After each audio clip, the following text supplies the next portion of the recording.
तो बच्चे लोग लौट आओ। तो मैंने लास्ट लेक्चर में क्या बात किया था? सिंपल हार्मोनिक मोशन की बात किया था, पीरियोडिक मोशन क्या होता है, ऑसिलेटरी मोशन क्या होता है। ये सारा मैंने कॉन्सेप्ट ऑलरेडी क्लियर कर दिया था अपने लास्ट लेक्चर में। आज जो मुझे स्टडी करना है और मुझे जो डिस्कस करना है और आप लोगों को जो चीज़ समझना है, वो जो कॉन्सेप्ट है आपका कि ये सिंपल हार्मोनिक मोशन में आपने फॉर्मूला देखा होगा y is equal to a sine omega t. ये चीज में y क्या है, a क्या है, ओमेगा t क्या है, इस चीज को आपको समझना पड़ेगा। जैसे अगर मैं बात करूं a क्या है, अगर आपने नाम सुना होगा एम्पलीट्यूड, आई थिंक सुना होगा, नहीं तो कोई बात नहीं बताएंगे, एम्पलीट्यूड सुना होगा। फिर आपने क्या देखा होगा, ओमेगा क्या होता है, एंगुलर फ्रीक्वेंसी, जिसको आप एंगुलर वेलोसिटी भी बोलते थे ना, एंगुलर फ्रीक्वेंसी। अच्छा, फिर क्या था आपका, y था, y क्या हो जाएगा, डिस्प्लेसमेंट हो जाएगा, displacement of the particle executing simple harmonic motion, displacement of the particle क्या हो जाएगा, एग्जीक्यूट्स एसएचएम मतलब सिंपल हार्मोनिक मोशन। अच्छा, और क्या है आपका, स्मॉल टी है यानी फॉर स्मॉल टाइम। अब यहाँ पे आता है कि ये जो आएगा ये कॉन्सेप्ट कहाँ से आता है, ये चीज आपको समझना जरूरी है। पर उससे पहले आप ये समझो, एक ग्राफ को समझो, साइनसोडियल, क्या बोलते हैं, साइन ग्राफ। ये ग्राफ कुछ ऐसा बनता है, ये देखा होगा आपने। अब मैं पूछ दूं ये ग्राफ ऐसे कैसे बनेगा, इसका कॉन्सेप्ट क्या है, इन कॉन्सेप्ट को आप समझो, यहाँ पे ध्यान से समझना कि इसको कैसे बनाया जाएगा। जैसे मैं बात करूं, अगर आपने देखा होगा पेंडुलम, जो लास्ट लेक्चर में मैंने दिया था और आपको डिस्क्रिप्शन में भी मिल जाएगा मेरे चैनल के। यहाँ पे मैंने, यहाँ पे देखो ध्यान से, अगर ये मैंने बोला था ये क्या है, Bob, this is a string, धागा जैसे बोलते थे, ये क्या आपका बॉब हो गया। ये था मीन पोजीशन था, जिसको आप बोलते हो रेस्ट पोजीशन बोलते हैं।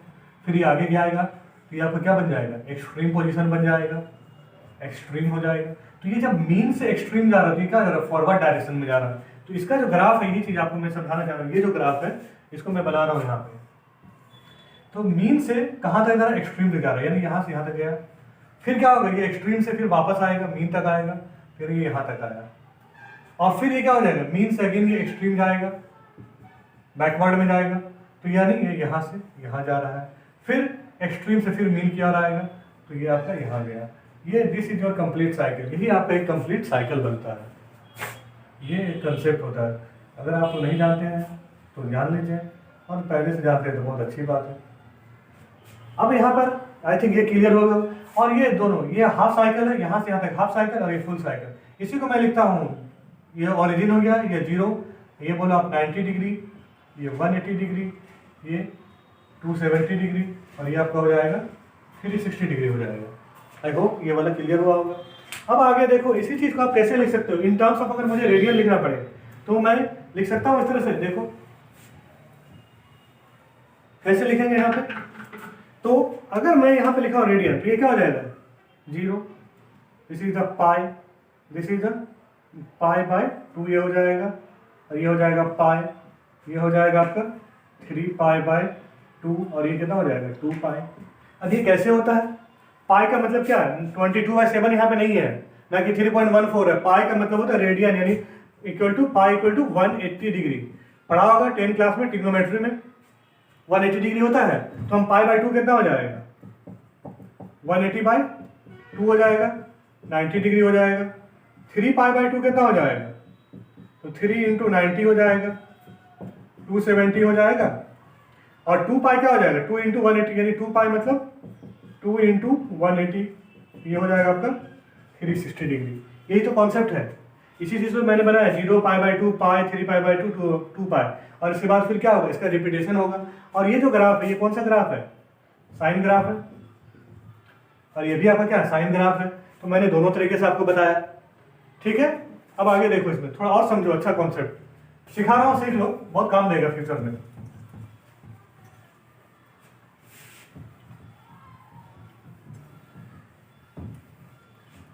अब आगे हम इसमें क्या कर सकते हैं, इसमें एक चीज और आगे समझना है। यहाँ पे देखो, जैसे मैंने अगर फॉर एग्जांपल ये लिया, ठीक है, अगर मैं बात करूँ एक सर्किल इस तरह से, ठीक, this is the x, this is the y, इस एक्स को हम बोलते हैं मीन पोजीशन बोलेंगे, क्या बोलेंगे, मीन पोजीशन बोलेंगे। अच्छा, इसके अलावा क्या हो जाएगा, ये आपका डिस्प्लेसमेंट वाला लाइन है, वाई क्या है, डिस्प्लेसमेंट, ये होता है। अब ये जो डिस्प्लेसमेंट होगा, मैक्सिमम डिस्प्लेसमेंट क्या है, यही है ना, इसको हम बोलते हैं ए से डिनोट करते हैं, किसे, ए से। अच्छा, ये एंगल जो ये क्या है आपका, ये थीटा एंगल है। एंगुलर फ्रीक्वेंसी ये क्या है, ओमेगा है।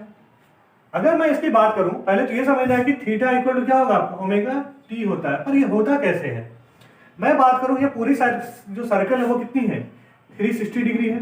तो 360 डिग्री को कंप्लीट होने में क्या लगा आपका, टी टाइम लगा। टी मतलब टाइम पीरियड, कैपिटल टी मतलब टाइम पीरियड।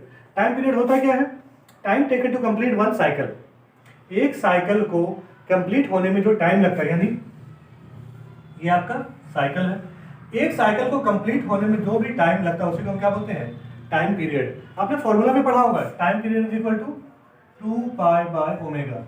ये कैसे आता है वो चीज यहाँ पे समझना है, ध्यान से समझना है, देख लेना इसको। तो 360 इक्वल टू हमने बोला टी, तो 360 मतलब 2π इज इक्वल टू टी, यही है ना। अब यहाँ पर आता है कि ये जो 2π जो टी लिखा है, तो यहाँ पे क्या हो रहा है, एक आपका एंगुलर भी आ रहा है, साइड आ रहा है, यानी इसका वेरिएशन ओमेगा इंटू टी हो जाएगा यहाँ पे। तो ये मैंने ये ले लिया। तब यहाँ पे लिखेंगे क्या चीज हम, 1 इज इक्वल टू कितना हो जाएगा, ओमेगा टी बाय 2π होगा।